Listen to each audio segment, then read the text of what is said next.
Assalamualaikum, perkenalkan nama saya Berliana Jana Finanda, NPI 112190145. Di sini akan menjelaskan integrasi sistem. Sebelumnya kita perlu mengetahui apa itu arti dari integrasi sistem sendiri. Integrasi sistem dapat didefinisikan hubungan antara satu sistem dengan sistem lain yang saling berkaitan agar suatu data yang diproses dapat berjalan sebagaimana mestinya ke sistem lain. Pengintegrasian sistem merupakan salah satu kunci konsep dari sistem informasi manajemen. Berbagai sistem saling berhubungan satu sama lain dengan berbagai cara sesuai dengan keperluan integrasinya masing-masing. Selanjutnya, sifat dari integrasi sistem sendiri yaitu bersifat hierarkis.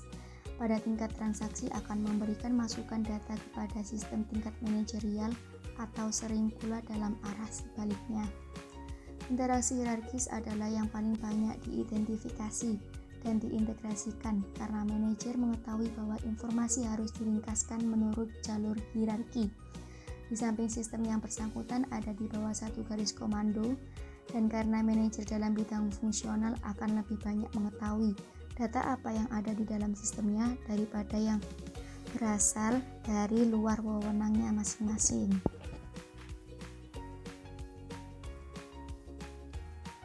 Selanjutnya, kegunaan integrasi sistem informasi dalam perusahaan. Yang pertama, adanya kebutuhan untuk bekerja sama antar unit dalam perusahaan. Yang kedua, terjadinya pengolahan data antar sistem informasi tiap bagian yang saling terkait. Dan yang terakhir, sangat mempengaruhi kelengkapan daripada informasi. Jenis-jenis integrasi. Yang pertama ada integrasi horizontal atau rantai komando. Dan yang kedua ada integrasi silang fungsi atau cross-fungsional. Integrasi horizontal sendiri yaitu data melewati berbagai sistem informasi dari berbagai departemen produksi bersamaan dengan pergerakan produk dari satu departemen ke departemen yang lainnya, sehingga sistem informasi departemen perlu diintegrasikan tentang satuan produk di dalam proses manufaktur dipindahkan secara rutin dari satu sistem ke sistem yang lainnya. Yang kedua, ada integrasi silang fungsi atau cross-fungsional.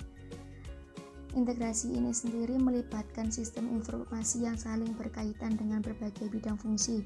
Interaksi jenis ini berlangsung apabila sistem informasi pemasaran secara terus-menerus menyampaikan informasi kepada sistem informasi pengendalian persediaan tentang kerugian penjualan disebabkan gangguan oleh persediaan.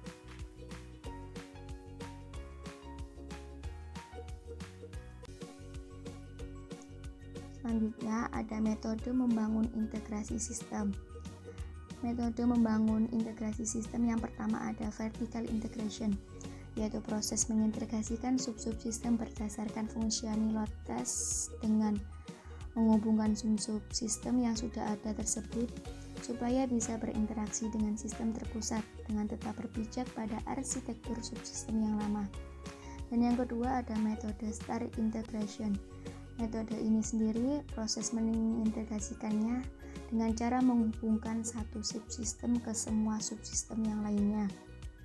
Dan yang terakhir ada metode horizontal integration, yaitu metode yang mengintegrasikan sistem dengan cara membuat suatu layer khusus yang berfungsi sebagai interpreter di mana semua subsistem yang sudah ada akan berkomunikasi ke layer tersebut. Strategi integrasi sistem. Ada yang pertama pendekatan total dan homogen. Pendekatan ini melakukan integrasi di semua aspek bisnis dengan suatu kerangka atau framework standar dan dilakukan serentak di setiap bidang. Pendekatan ini komponen yang homogen diharapkan mempermudah proses integrasi. Dan dalam pendekatan ini, mahal dan implementasi membutuhkan waktu yang panjang, tergantung dari kematangan TI suatu organisasi. Dan kedua ada selanjutnya strategi integrasi sistem pendekatan bertahap, yaitu mulai dari bawah dan memanfaatkan sistem informasi existing, di mana pendekatan ini sistem informasi dirangkai mengikuti pola integrasi dan kebutuhan informasi akan datang. Dalam pendekatan ini juga butuh waktu yang sangat lama dan konsisten agar tidak gagal dan relatif lebih murah serta pendekatan ini butuh strategi khusus atau non-teknis, termasuk political will dari pemimpin. Selanjutnya, kita akan mengetahui keuntungan dari integrasi sendiri. Yang pertama, membaiknya arus informasi di dalam sebuah organisasi.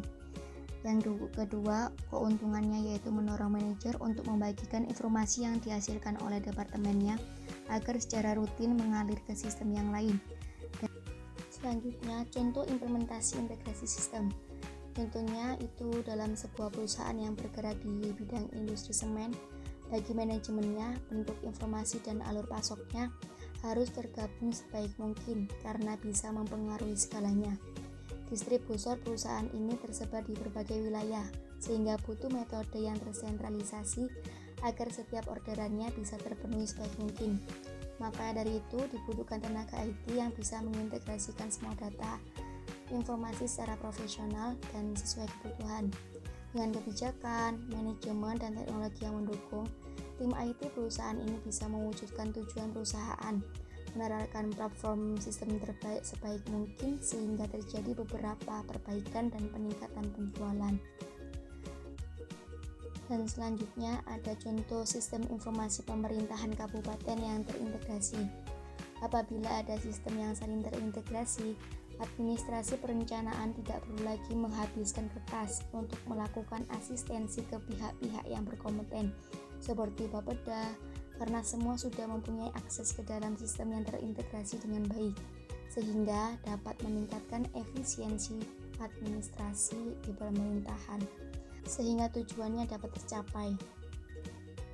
Nah, itu sedikit penjelasan saya tentang integrasi sistem. Apabila ada kurang dan lebihnya, saya mohon maaf. Sekian dari saya. Terima kasih. Wassalamualaikum warahmatullahi wabarakatuh.